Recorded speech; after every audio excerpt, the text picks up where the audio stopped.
ખરેખર ખૂબ દુઃખની વાત કહેવાય કે આખા વિશ્વનું ભરણ પોષણ કરતા ખેડૂતને આજે પોતાના હક અધિકાર માટે રોડ રસ્તા ઉપર આવવું પડે.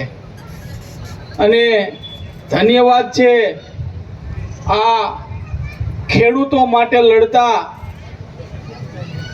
પોતાના જીવની ચિંતા કર્યા વગર છેલ્લા 8 દિવસથી અન્નનો ત્યાગ કરી જ્યાં સુધી ન્યાય ન મળે ત્યાં સુધી અડગ રીતે લડી રહ્યા એવા તમામ યોદ્ધાઓને પ્રથમ તો નમન. આજે ખેડૂત સેવા સંગઠન ગુજરાત તરફથી અમે જ્યારે રેલી હતી ત્યારે પણ સમર્થનમાં ત્યાં પહોંચ્યા હતા અને આજે સંપૂર્ણપણે સમર્થનમાં તન મન ધનથી અમારું ટ્રસ્ટ અને બાપુએ નિર્ધાર કર્યો કે આપણા માટે, ખેડૂતો માટે લડતા ખેડૂતોના દર્શન કરવા અને એને આપણે મદદ કરવા અર્થે જવું છે. ત્યારે સવારથી જસદણના જંગવડથી બાપુના આદેશ પ્રમાણે ખેડૂતો સાથે અહીંયા પધાર્યા. આ પ્રશ્ન માત્ર આ વિસ્તારનો જ નહીં, અમારા વિસ્તારની અંદર પણ પવનચક્કીઓ વાળા બળજબરીથી ખેડૂતોના ખેતરમાં ખેડૂતોની મંજૂરી હોય કે ન હોય, ખેડૂતોને ડરાવી ધમકાવી અને વીજળીની લાઈન પસાર કરે છે અને ઘર્ષણ કરે છે અને પોલીસના ખોટા કેસ કરી ખેડૂતને ક્યાંક ક્યાંક ખૂબ દુઃખી કરે છે. પણ આ સરકારે એ ન ભૂલવું જોઈએ. આપણા સરદાર વલ્લભભાઈ પટેલે કીધું છે કે જ્યાં સુધી ખેડૂતનું ઝૂંપડું નહીં બચે ત્યાં સુધી તમારા આરામના બાંધેલા આ ઝૂંપડા પણ નહીં બચે.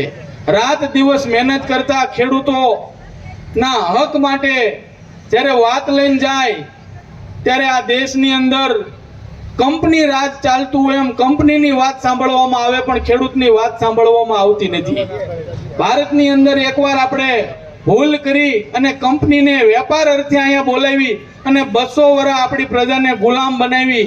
આ સરકારને ખરેખર આની ઉપર ગંભીરતાથી ચર્ચા વિચારણા કરવી જોઈએ કે વિદેશોની આ જ રીતે પવનચક્કી હોય કે મોટી વીજ મથકો હોય કે આવી કંપનીઓને અહીંયા આમંત્રણ તો આપે છે પણ એક સમયે આ ખેડૂતો જે અનાજ નહીં પકવે તો આપણે કઈ રીતે બધાનું ગુજરાન ચાલશે. તો આજે જેતપર ગામના ખેડૂતોના વિસ્તારની અંદર જે કઈ પ્રશ્ન છે, હિતેશભાઈએ પણ અમને કીધું કે હવે સમગ્ર ગુજરાતના ખેડૂતોની લડત છે આ. ત્યારે આ લડતને સરકાર વહેલામાં વહેલી તકે નિવાડો લાવે, અન્યથા ગુજરાતના દરેક ગામડે ગામડે હવે આ પ્રકારના આંદોલન કરવા પડશે. કારણ કે ખેડૂતનું ખૂબ શોષણ થાય છે, ખેડૂતની વાત સાંભળવામાં આવતી નથી અને માત્ર ને માત્ર ખેડૂતોને ડરાવી ધમકાવી અને મોટી પાણીની પાઇપલાઇન હોય, મોટી નહેર હોય, મોટા મોટા થાંભલા હોય, ખેડૂતની કિંમતી જમીનની અંદર ખૂબ બરબાદી થઈ રહી છે. ત્યારે ફરીવાર ધન્યવાદ આ તમામ ખેડૂતોનો. અમે તમામ પ્રકારે ખેડૂત સેવા સંગઠન ગુજરાત તમારી સાથે છીએ.